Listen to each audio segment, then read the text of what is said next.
नमस्कार, मैं हूं आपके साथ शिप्रा झा और आप देख रहे हैं जोहार झारखंड। बुलेटिन की शुरुआत बड़ी खबर के साथ करेंगे।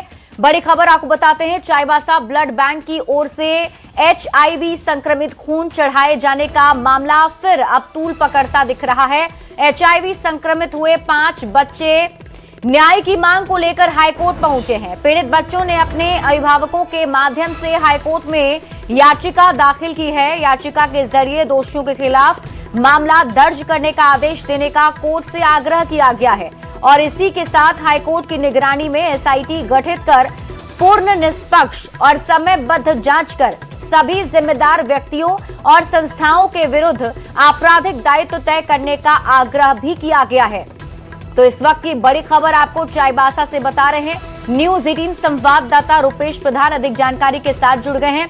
रुपेश, अब हाईकोर्ट का दरवाजा खटखटाया गया है, क्या कुछ और कह रहे हैं परिजन? देखिए, इस मामले में परिजनों से अब जो जानकारी मिली है, इसमें परिजनों ने पहले ही इस मामले में कई मांगे रखी थी और वो मांगे अब तक उन्हें पूरी नहीं हुई है। 2 मामलों में अभी उन्होंने हाईकोर्ट में याचिका दायर की है। उनकी प्रमुख जो 2 मांग है कि इस मामले में अभी तक किसी भी दोषी जो भी अधिकारी हैं या ब्लड बैंक से संबंधित जो दोषी पदाधिकारी हैं, उनके खिलाफ इस मामले में अभी तक कोई FIR दर्ज नहीं किया गया है। और दूसरा अपील हाईकोर्ट से हुए दायर याचिका के माध्यम से ये किए हैं कि इस मामले में हाईकोर्ट की निगरानी में SIT का गठन हो और निष्पक्ष और समय पर जांच हो, जिससे कि कोई भी जो भी दोषी पदाधिकारी है, संबंधित अधिकारी है, इसमें बच नहीं पाए। बिल्कुल रुपेश, लेकिन मांगों को लेकर स्वास्थ्य मंत्री इरफान अंसारी ने कहा था कि इस पूरे मामले पर कार्रवाई होगी, उसका क्या हुआ?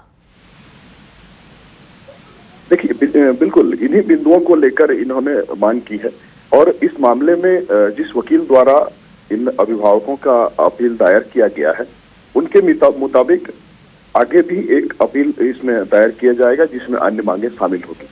अभिभावकों ने इस मामले में पिछले दिनों भी मांग उठाया था कि सरकार द्वारा जो वादा किया गया था, स्वास्थ्य मंत्री द्वारा जो वादा किया गया था कि अतिरिक्त उन्हें 2-2 लाख रुपए की राशि दी जाएगी 5 जो पीड़ित बच्चे हैं और उनके परिवार वालों को। इसके अलावा अभिभावकों का ये कहना था कि इस मामले के बाद बच्चों के HIV संक्रमित होने के बाद कई बच्चों की पढ़ाई छूट गई है।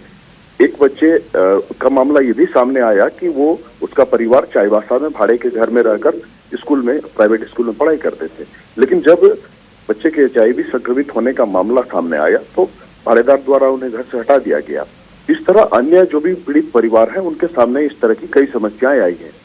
पीड़ित परिवारों ने राज्य सरकार से, मुख्यमंत्री से भी ये मांग किया था कि उन्हें सरकारी नौकरी पीड़ित परिवारों को दिया जाए और 1-1 करोड़ रुपए का मुआवजा का भी उन्होंने मांग रखा था, लेकिन कोई भी मांग उनकी अब तक पूरी नहीं हुई है। और करीब 1 महीने पहले उन्होंने ये बात कहा था, मीडिया से भी बात कर, कि वे इन मामलों को लेकर हाईकोर्ट के शरण में जाएंगे और मांगे रखेंगे और दोषियों के खिलाफ भी जो कार्रवाई होना चाहिए वो पर्याप्त नहीं है। अब तक FIR तक इस मामले में दर्ज नहीं किया गया है। तो अभी कोर्ट में उन्होंने जो पीड़ित बच्चे हैं, उनके अभिभावकों के माध्यम से उन्होंने हाईकोर्ट से ये गुहार लगाई है कि इस मामले में FIR किया जाए और SIT का गठन कर जांच की जाए। जी ठीक है रुपेश, आप इस खबर पर नजर बनाकर रखें। शुक्रिया इस अपडेट के लिए। बढ़ते हैं आगे और खबर आपको लोहरदगा से बताते हैं, जहां CTO कोयल नदी में कुछ दिन पहले प्रकट हुए शिवलिंग को अज्ञात लोगों के खंडित करने का मामला सामने आया है, जिससे हिंदुओं में आक्रोश देखा जा रहा है। आक्रोशित लोग और हिंदू संगठन ने लोहरदगा रांची मार्ग को जाम कर जमकर हंगामा भी किया। शिवलिंग खंडित करने वाले लोगों पर कड़ी कार्रवाई की मांग की गई। वहीं प्रशासन के आश्वासन के बाद जाम को हटाया गया है। जानकारी के मुताबिक 1 सप्ताह पहले एक युवती को CTO कोयल नदी के चट्टानों के बीच शिवलिंग प्रकट होने का सपना आया था, जिसके बाद स्थानीय ग्रामीण और आसपास के लोगों ने उसी जगह पर शिवलिंग को पाकर पूजा अर्चना शुरू कर दी। लेकिन अचानक शिवलिंग तोड़ने की घटना सामने आई, जिससे हिंदुओं की धार्मिक आस्था पर चोट पहुंची है। घटना के बाद भी लोग कोयल नदी पहुंचकर खंडित शिवलिंग की पूजा अर्चना कर रहे हैं। किसी के आस्था पर इस तरह का होना नहीं चाहिए। कोई भी अपना अपना धर्म का अपना अपना आस्था होती है, उसको उपद्रवी ने दिल से चोट पहुंचाई है, तो उन्हें मैं प्रशासन से यही कहूँगी, उन्हें पकड़कर कड़ी से कड़ी सजा दे, ताकि उन्हें। खूंटी के पढ़ा राजा सोमा मुंडा हत्याकांड के विरोध में कल झारखंड बंद का आह्वान किया गया। मानकी मुंडा संघ कोल्हान, पोड़ाहाट केंद्रीय समिति और आदिवासी हो समाज युवा महासभा सहित अन्य सामाजिक संगठन ने इसे समर्थन दिया है। बंद से पहले चाईबासा में संगठनों ने मशाल जुलूस निकाला और सोमा मुंडा हत्याकांड पर विरोध जताया है। आरोप लगाया गया कि भूमाफिया ने साजिश के तहत इस घटना को अंजाम दिया। इस बंदी के जरिए पीड़ित परिवार को जन समर्थन देने की बात कही जा रही है। उनका निर्मम हत्या हो जाने से हमारे हो समाज और मानकी मुंडा काफी दुख हुआ। इसीलिए आज हम लोग कैंडल मार्च के माध्यम से लोगों को जानकारी देना चाहते हैं और कल हम लोग संपूर्ण झारखंड को बंद करने का ऐलान किया है। मशाल जुलूस के माध्यम से, बंदी के माध्यम से उनके दिवंगत परिवार वालों को भी हम लोग एक जन समर्थन देने का आह्वान करते हैं। आपसे मेरा विनम्र अनुरोध है कि कल के बंदी में आप सबका सहयोग हमें चाहिए। जय जवाहर, जय झारखंड। हजारीबाग पुलिस ने नशीली पदार्थों की तस्करी के खिलाफ बड़ी सफलता हासिल की है। लग्जरी कार के भीतर तहखाना बनाकर गांजा की तस्करी की जा रही थी। पुलिस ने बड़ी कार्रवाई करते हुए तस्कर को गिरफ्तार करते हुए गांजा जब्त कर लिया है। दारू थाना क्षेत्र में NH 522 पर सिवाने पुल के पास पुलिस ने एक कार से लगभग 60 लाख रुपए मूल्य का 48 किलो गांजा बरामद किया था। छापेमारी के दौरान कार में बने गुप्त चैम्बर से गांजा जब्त किया। गिरफ्तार तस्कर का नाम रांची निवासी चंदन कुमार है। गाड़ी और मोबाइल जब्त कर पुलिस ने आरोपी को न्यायिक हिरासत में भेज दिया है। एक टीम का गठन किया गया जिसमें तो गाड़ी के नीचे चैम्बर बनाकर करीब 48.1 kg गांजा रखा हुआ था, जिसको विधिवत जब्त किया गया। और यह गांजा सिलीगुड़ी से देवघर होते हुए, गिरिडीह होते हुए रांची की ओर जा रहा था। और अगली खबर आपको जमशेदपुर से बताते हैं, जहां गोविंदपुर में हत्याकांड का पुलिस ने 24 घंटे के भीतर खुलासा कर दिया है। पुलिस की विशेष टीम ने 2 आरोपी को हथियार और घटना में इस्तेमाल किए गए सामान के साथ गिरफ्तार किया। 13 जनवरी की रात टेलको थाना क्षेत्र में एक शव बरामद हुआ था, जिसकी पहचान गोविंदपुर के अजय श्रीवास्तव के रूप में हुई थी। जांच में खुलासा हुआ कि आपसी रंजिश और पैसे के लेन देन में वारदात को अंजाम दिया गया था। आरोपियों से कुछ दिन पहले कहासुनी भी हुई थी, जिसके बाद हत्याकांड को अंजाम दिया गया। आरोपियों के पास से 11,500 रुपए कैश के साथ मोबाइल फोन और बाइक भी बरामद की गई है। कांड में संलिप्त दोनों अभियुक्तों को कांड से संबंधित साक्ष्यों के साथ गिरफ्तार किया गया है। मारने के बाद उसके पास से अभियुक्तों के द्वारा निकाले गए नगद रुपए आदि बरामद किए गए हैं। जमशेदपुर के उलीडी थाना क्षेत्र के ग्रीनफील्ड अपार्टमेंट में पुलिस ने एक फ्लैट में छापेमारी की। पटमदा डीएसपी के नेतृत्व में की गई छापेमारी में फ्लैट में चल रहे सेक्स रैकेट का खुलासा हुआ।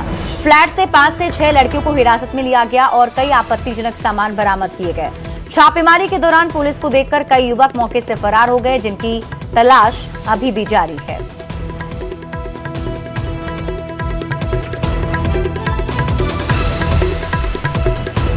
खबर आपको धनबाद से बताते हैं, जहां फर्जी जमानतदारों के सहारे जेल से बाहर आने वाले अपराधियों पर अब पुलिस की कड़ी नजर रहेगी। एसएसपी ने ऐसे मामलों की जांच के लिए विशेष टीम का गठन कर दिया है। एसएसपी को ये जानकारी मिली थी कि कई अपराधी फर्जी या भाड़े के बेलर बनाकर बेल बॉन्ड भरवाते हैं और जेल से बाहर आ जाते हैं। अब फर्जी जमानतदारों के पूरे नेटवर्क के खिलाफ सख्त कार्रवाई की शुरुआत की गई है। एसएसपी की बैठक में पिछले 5 वर्ष के दौरान विभिन्न मामलों में शामिल अपराधियों की सूची भी तैयार की गई, जिनकी संख्या करीब 3400 है। इन सभी अपराधियों के वेरिफिकेशन के लिए विशेष अभियान शुरू किया गया है। यह अभियान 31 जनवरी तक चलेगा। बहुत सारे ऐसे क्रिमिनल्स हैं जो भाड़े पर गवाह लेकर के और बेल बॉन्ड भर के उनको बेल मिल जाता है।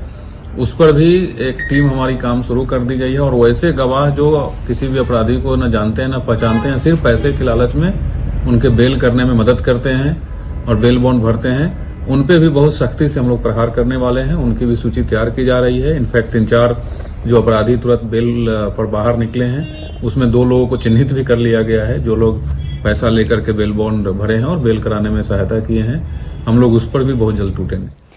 और अब बात करते हैं गैंगस्टर प्रिंस खान की। प्रिंस खान का एक वीडियो सोशल मीडिया पर वायरल हो रहा है, जिसमें वो हथियारों का प्रदर्शन करते हुए फहीम खान और उससे जुड़े लोगों को नरसंहार की धमकी देता नजर आ रहा है। वीडियो में वो प्रशासन को भी खुली चुनौती देते हुए खुद को कानून की पकड़ से बाहर बताता है। बताया जा रहा है कि प्रिंस खान गल्फ कंट्री में शरण लिए हुए है और वहीं से आपराधिक गतिविधियां संचालित कर रहा है। उसके खिलाफ रेड कॉर्नर नोटिस जारी है। पुलिस के अनुसार वो पाकिस्तान से हथियार मंगवाता है। हाल में सुजीत सिन्हा गिरोह से उसके गठजोड़ का खुलासा भी किया गया है। देखिए, वो सब ऐसे ही चलते रहता है, आपस का वो लोग का मैटर है। वो कभी एक साइड से वो बोलता है, कभी उस साइड से वो बोलता है। उसमें बहुत ज्यादा कमेंट नहीं करना है। पुलिस अपनी काम कर रही है। यहाँ किसी प्रकार किसी को कोई दिक्कत होगी, हम लोग 24/7 हैं, लोग आ भी रहे हैं। बाकी वो कौन वीडियो में बहुत आसान है, अभी वीडियो बनाए किसी को धमकी दे सकते हैं, तो ऐसे ही चलता है। फहीम खान का नाम लेकर के शमशान बनाने को लेकर के बहुत सारा कुछ बोला गया। वो मुंह से बोलने में कुछ जाता नहीं है, कोई भी कुछ भी बोल सकता है, बोलने दीजिए। बाकी हम लोग अपना काम कर रहे हैं। खबर आपको दुमका से बताते हैं, जहां मुफस्सिल थाना क्षेत्र के एएन कॉलेज के पास बंद घर से चोरों ने सोने चांदी के गहने के साथ कैश की चोरी कर ली है। घर के मालिक राजेश कुमार मिश्र जब बाहर से घर लौटे तब चोरी का खुलासा हुआ। वेंटिलेटर टूटा था और अलमारी के साथ घर के सामान बिखरे पड़े थे। राजेश कुमार मिश्र अपने बेटे के इलाज के लिए रामगढ़ गए थे। चोरों ने घर में आगजनी भी की और घर के सामान को बर्बाद भी कर दिया। कुसुमडी और शिव सिंदरी रोड में चोरी की घटना सामने आई है। चोरी के मामले में शिकायत के बाद पुलिस जांच में जुटी हुई है। तोड़ के सारा घुसा हुआ है और सारा चीज़ तहस नहस कर दिया। जितने भी सामान है घर का, अलमारी हो, फलना हो, सब चीज़ तोड़ मड़ोड़ करके सब छीट दिया है। सारा पंखा, वेंटिलेटर, लगभग 1.5-2 लाख का नुकसान हुआ है। पैसा रखे थे, हाँ, चांदी का कुछ गहना था, सोना का तो नहीं रखे थे, चांदी का रखे थे। इसलिए कि मैंने कभी आते थे तो पिन पान उनके कि मैंने इतना ये सब सामान के उतना खोजेगा, ये सब दीवान में भर के रखे थे। वगैरह जो था पलंग वगैरह दीवान, तो दीवान के जो बॉक्स होता है उसका ऊपर का पटरी हटा करके बॉक्स में जो सामान था वो भी ले गया है। जितना चीज़ उसको मिला, मतलब बहुत आराम से, बहुत सफाई के साथ उसको लेके वो चला गया है। देखिए, हाथियों का झुंड लगातार रामगढ़ वन क्षेत्र के कांके बार गांव में उत्पात मचा रहा है। हाथियों ने 2 घरों को निशाना बनाया है और घर के लोगों ने किसी तरह छत पर भागकर अपनी जान बचाई। वहीं हाथियों से बचकर भाग रही एक महिला को चोट भी लगी।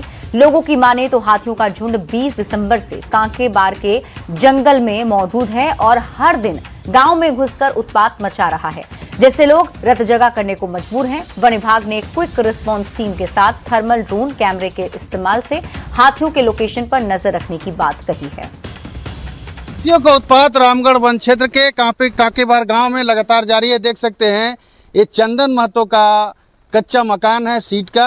हाथियों ने देर रात को इस मकान को क्षतिग्रस्त कर दिया है और मुख्य गांव में यहाँ पर नूनू लाल महतो के घर के दरवाजे को भी हाथियों ने तोड़ दिया है।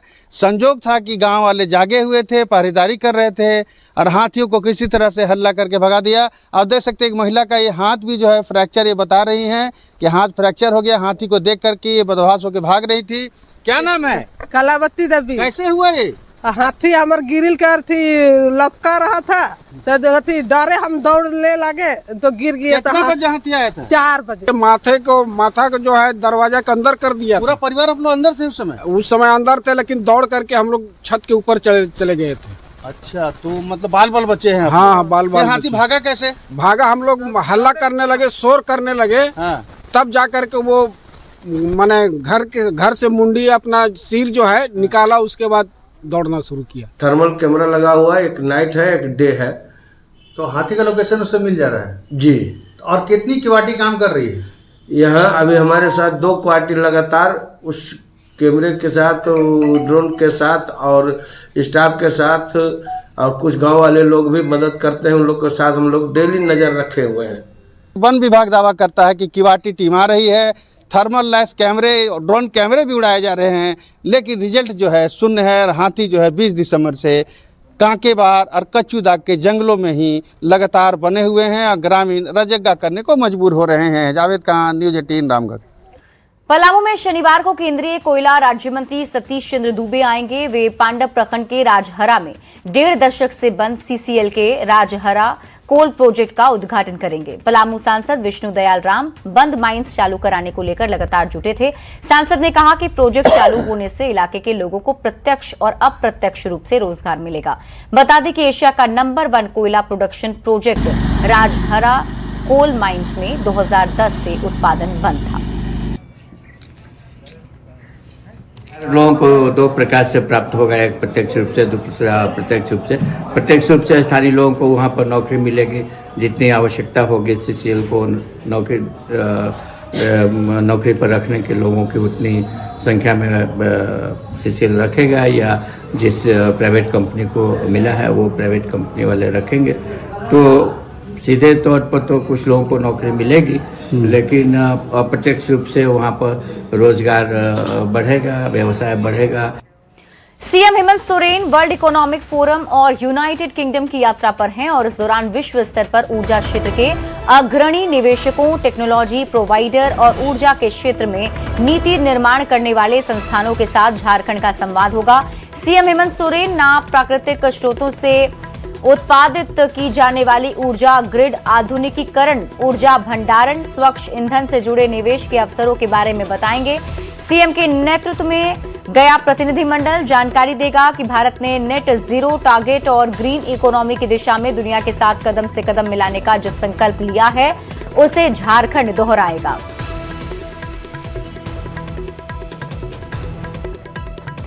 झारखंड में आने वाले बजट सत्र से पहले सरकार ने अबुआ दिशोम बजट को लेकर व्यापक मंथन शुरू कर दिया है और इसी कड़ी में झारखंड मंत्रालय में बजट पूर्व गोष्ठी का आयोजन किया गया। 15 और 16 जनवरी को आयोजित गोष्ठी में समाज के हर वर्ग से सुझाव और राय ली गई। गोष्ठी में वित्त मंत्री राधाकृष्ण किशोर मौजूद रहे और प्रतियोगियों की बातों को गंभीरता से सुना गया। वित्त मंत्री ने कहा कि ये बजट जन भागीदारी के आधार पर तैयार किया जा रहा है ताकि राज्य के 25 साल पूरे होने पर पेश होने वाले रजत बजट में विकास की दिशा जनता की जरूरतों के अनुरूप तय हो सके। महत्वपूर्ण बातें हुई हैं, लोगों ने अपने अपने सुझाव दिए हैं। जैसा कि मैंने पहले ही कहा कि ये 26-27 का बजट वर्ष रजत वर्ष है, 25 वर्ष पूरा हो चुका है। एक वित्त मंत्री होने के नाते और राज्य के मुख्यमंत्री का जो सपना है कि यह रजत बजट ऐसा हो कि ग्रामीण अर्थव्यवस्था को संपूर्ण रूप से कैसे मजबूत किया जाए, राज्य के कमजोर वर्ग की आर्थिक उन्नति कैसे की जाए। झारखंड में एमएसएमई सेक्टर को मजबूती प्रदान करने और डिफेंस के क्षेत्र में अपनी भागीदारी तय करने के लिए 2 दिवसीय डिफेंस कॉन्क्लेव का आयोजन किया गया। सरायकेला के आदित्यपुर स्थित ऑटो क्लस्टर में कॉन्क्लेव का उद्घाटन रक्षा राज्य मंत्री ने किया। डिफेंस प्रोडक्शन के क्षेत्र में एआई तकनीक की भूमिका पर आधारित इस कॉन्क्लेव में 62 कंपनियों ने अपने स्टॉल लगाए और साबित किया कि वे रक्षा उपकरण बनाने में सक्षम हैं। रक्षा राज्य मंत्री ने आदित्यपुर इंडस्ट्रियल एरिया के उद्यमियों की सराहना की और डिफेंस के क्षेत्र में कदम बढ़ाने के लिए शुभकामनाएं भी दी। भारत की रक्षा से जुड़े और उसको स्वदेशी जो मंत्र है प्रधानमंत्री नरेंद्र मोदी जी का, उस मंत्र को साकार करे। यहाँ के उद्यमी जुड़कर भारतीय रक्षा को और आत्मनिर्भर स्वदेशी बनने का एक बड़ा कदम बढ़ाया। सर, उसके लिए इंफ्रास्ट्रक्चर है क्या? आज इसको तैयार है क्या? बिल्कुल तैयार, तभी तो यहाँ 1500 एमएसएमई सेक्टर के। देवघर से एक भावनात्मक और मानवता से जुड़ी खबर सामने आई, जहां स्पेन में रहने वाली विदेशी दंपति मृंगेल और मार्का ने एक बच्ची को गोद लिया है। ये दंपति भले ही स्पेन में धार्मिक परंपराओं को नहीं मानते हों, लेकिन देवघर आकर उन्होंने इस बच्ची को बाबा वैद्यनाथ और माता पार्वती का आशीर्वाद बताया। गोद लेने की पूरी प्रक्रिया देवघर जिला प्रशासन की निगरानी में संपन्न हुई। प्रशासन का कहना है कि इस तरह की पहल से बच्चों को बेहतर भविष्य और सुरक्षित जीवन मिल पाता है, जो समाज के लिए भी एक सकारात्मक संदेश है। And I feel really complete because our wish was to adopt this child and to have a sister for our first child. And right now we are really grateful to India, to Kara. A big wish for us to complete our family with a second child, and this was like an angel came from the heaven for us. और यहाँ से ये चौथा बच्चा मतलब मैंने adopt करवाया यहाँ से, तो इससे पहले भी बच्चे स्पेन गए हैं और यहाँ के जो संस्था है वो बहुत ही अच्छा है और उन लोग का कोऑपरेशन काफ़ी अच्छी है। महाराष्ट्र नगर निगम चुनाव में बीजेपी गठबंधन की जीत के बाद रांची बीजेपी ऑफिस में पार्टी नेताओं और कार्यकर्ताओं में भारी उत्साह दिखा। इस मौके पर कार्यकर्ताओं ने पटाखे फोड़े, रंग गुलाल उड़ाए और एक दूसरे को लड्डू खिलाकर खुशी जताई। बीजेपी ने इसे पार्टी के लिए बड़ी सफलता बताया। मुंबई की जनता ने एक बार फिर बीजेपी और एनडीए पर भरोसा जताया है, जिससे प्रचंड बहुमत के साथ सरकार गठन का रास्ता साफ होता नजर आ रहा है। नेताओं ने कहा कि प्रधानमंत्री नरेंद्र मोदी के नेतृत्व में देश भर में मिल रही लगातार चुनावी सफलताओं की झलक महाराष्ट्र में भी देखने को मिल रही है। आस्था और विश्वास जताते हुए नरेंद्र मोदी जी के ऊपर उनके नेतृत्व में विकास करने के साथ कल्याणकारी राज हो रहा है, इसके प्रति भरोसा जताते हुए महाराष्ट्र की जनता ने टीएमसी के चुनाव में सरकार मत दे करके प्रमाणित करने का काम किया है। प्रधानमंत्री नरेंद्र मोदी जी के नेतृत्व में लोकसभा हो फिर विधानसभा महाराष्ट्र में, फिर जहां पर ठाकरे बंधुओं का लगातार कब्जा रहता था बीएमसी में, इस बार वहां की जनता ने सभी मामले को उखाड़ कर फेंक कर भगवा लहराने का और कमल फूल खिलाने का काम। गुमला की बेटी की आवाज की गूंज दिल्ली तक सुनाई पड़ रही है। पीड़ित मोहल्ला निवासी सुदेश सौरभ और सुषमा सिंह की बेटी शुभांगी क्षितिजा सौरभ ने अपनी प्रतिभा के बल पर राष्ट्रीय मंच पर जिले का नाम रोशन किया है। भारत सरकार के युवा कार्य एवं खेल मंत्रालय द्वारा आयोजित राष्ट्रीय युवा महोत्सव विकसित भारत यंग लीडर्स डायलॉग में उन्हें मुख्य एंकर के रूप में आमंत्रित किया गया था। भव्य आयोजन नई दिल्ली स्थित प्रतिष्ठित भारत मंडपम में हुआ। इसमें पीएम मोदी भी मौजूद थे। ओजस्वी स्वर, प्रभावशाली प्रस्तुति, सटीक शब्द चयन और मंच पर सशक्त नियंत्रण से जन समूह को शुभांगी ने मंत्रमुग्ध कर दिया। भारत ट्रैक पर अपने इनोवेटिव आइडियाज नहीं बल्कि भारत के नीति निर्माण प्रक्रिया का एक माता बनकर भी साकार हुई। और यहाँ रुकने एक छोटे से ब्रेक के लिए जल्द लौटते हैं वापस।